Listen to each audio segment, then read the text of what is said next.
सभी को राधे राधे। जय श्रीमन नारायण। आप सभी को वट सावित्री व्रत की हार्दिक शुभकामनाएं।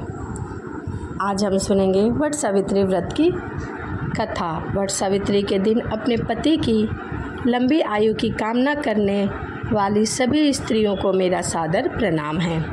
आज हम सुनेंगे एक पतिव्रता नारी की भक्ति में कितनी शक्ति होती है। तो आइए आगे कहानी को सुनते हैं।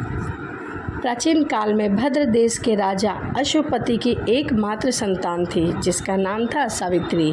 राजश्री को संतान प्राप्ति के कई वर्ष तक पूजा अर्चना करने के बाद बड़े ही मिन्नतों के बाद एक कन्या का सुख प्राप्त हुआ था। कन्या बड़ी होकर अत्यंत तेजस्वी रूपवान हुई, लेकिन सावित्री के विवाह के लिए उनके पिता को कोई योग्य वर नहीं मिल रहा था।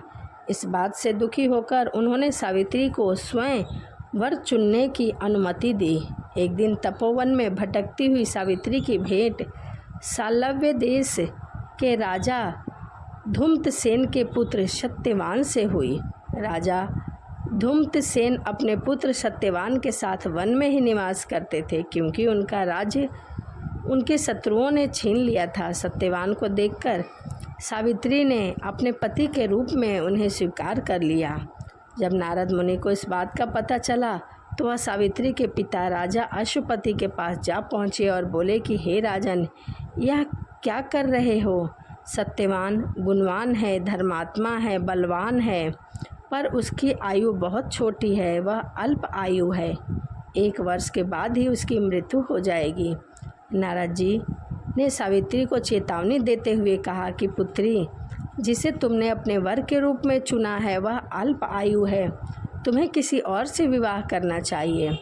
ऋषिराज नारद की बात सुनकर राजा अश्वपति अत्यंत चिंतित और दुखी रहने लगे। यह सब देखकर सावित्री ने अपने पिताजी से कहा कि आर्य कन्याएं अपने पति एक बार ही वरण करती हैं और राजा भी एक बार ही आज्ञा देते हैं, इसीलिए मैंने सत्यवान को अपने पति के रूप में चुना है और उसी से विवाह करूंगी।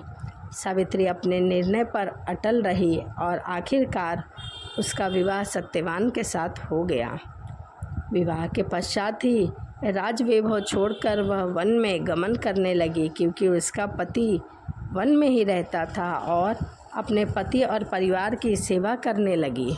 लेकिन सत्यवान की आयु का समय निकट आ रहा था और इसी चिंता में सावित्री अधीर होने लगी। सावित्री ने अपने पति की दीर्घायु उम्र के लिए उपवास रखना शुरू कर दिया।